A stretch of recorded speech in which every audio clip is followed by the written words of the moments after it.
These days, with all of the economic uncertainty the world is facing, you might be looking for ways to start paying off your debt. And now is the perfect time. There are some obvious and outlandish ways some people go about doing this. But I'm going to break down the practical ways that I was able to pay off $25,000 in 9 months. But first, how did I get into debt? I went to college out of state for 4 years.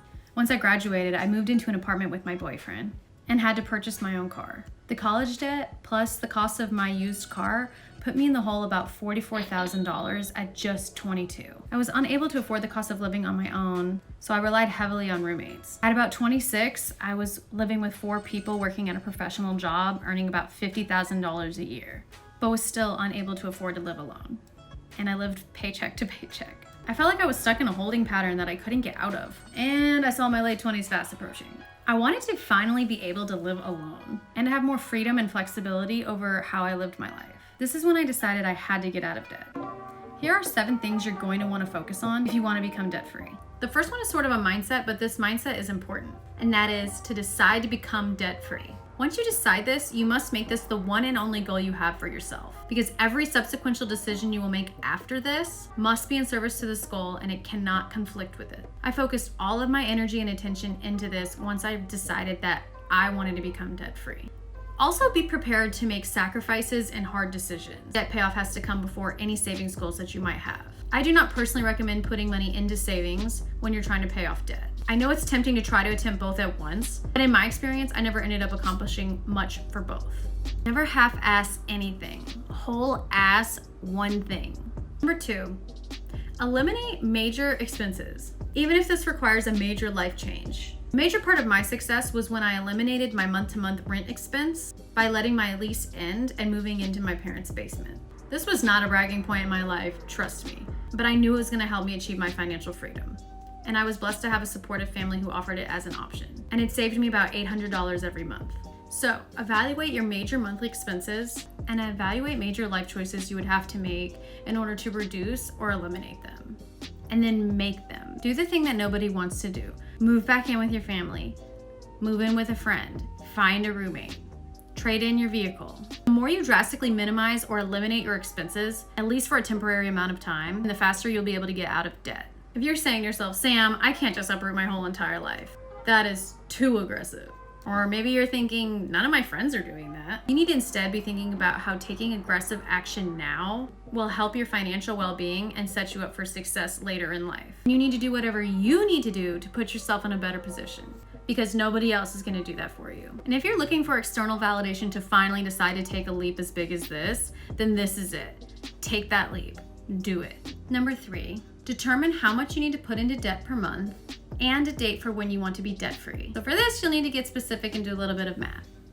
A equals your total debt balance. B equals the total number of months you have to pay it. And C equals your total monthly debt payment amount. So if you already know your total monthly debt payment amount or the extra amount you want to pay every month, then use that amount to determine how many months it will take you to pay off your total debt balance. Divide your total debt balance, A, by the total monthly debt payment amount that you can afford, C, and this will equal B, the number of total months it will take you to become debt-free. Or if you know the total number of months you want to have your debt paid off by, then divide the total number of months you have, B, by your total debt balance, A, and this will equal C, the monthly amount you have to commit towards paying your debt off every month to pay it off on time. So for me, I knew that I didn't want to spend more than a year at my parents' house. So that meant I had about $25,000 in debt balance, A, and a year to pay it, B.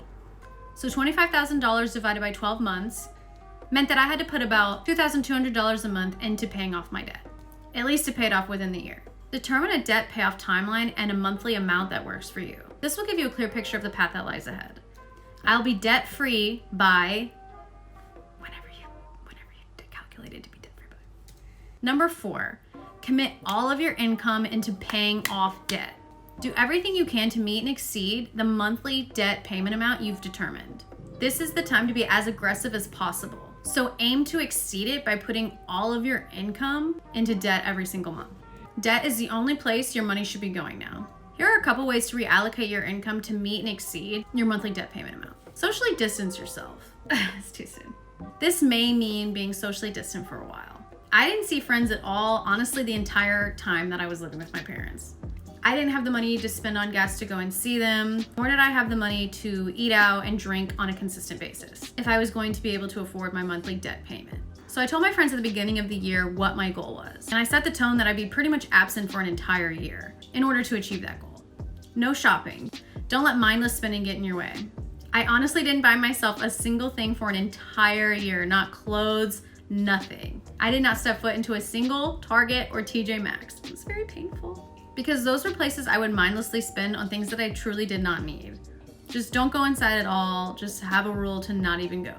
Eliminate your cable bills, gym memberships, and subscriptions. I eliminated cable, obviously, by moving in with my parents, although I still don't pay for cable to this day. And I eliminated my gym membership. This is where you need to make the decision to cut back on the superfluous creature comforts that you really don't need, at least for now. Just slow down and take it easy. When you come out on the other side, debt-free, you will be so empowered, and then you'll be able to really live your life to the fullest. Say no. Number 5, pay off low balances first. Trust me. So of my $25,000 debt, my student loans were about $20,000 of it with a 7% interest rate, which is honestly pretty high. And my car was only about a $5,000 balance with only a 2% interest rate. Although I really wanted to start chipping away at my student loans because they were so much bigger, I actually decided to pay off the car note first, even though it was a smaller balance with a smaller interest rate. This is called snowballing, and it worked for me.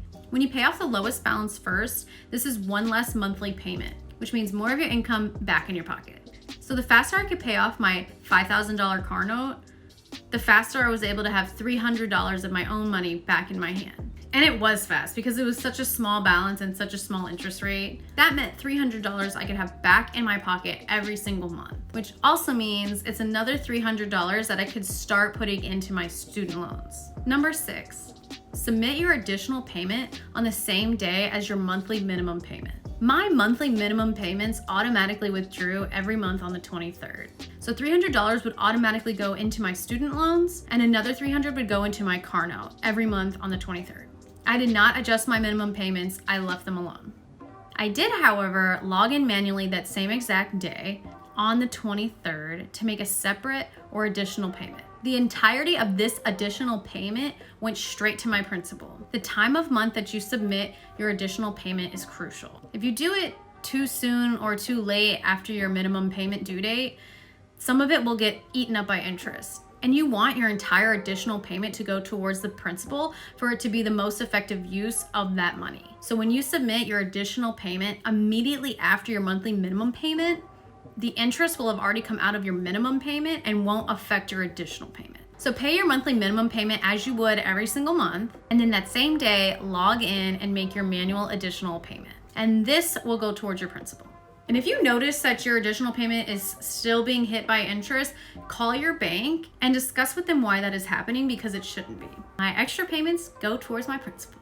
And the final thing that I'm going to touch on is number 7, and that's to stick with it. When it gets rough, and rough it will get, envision your future self.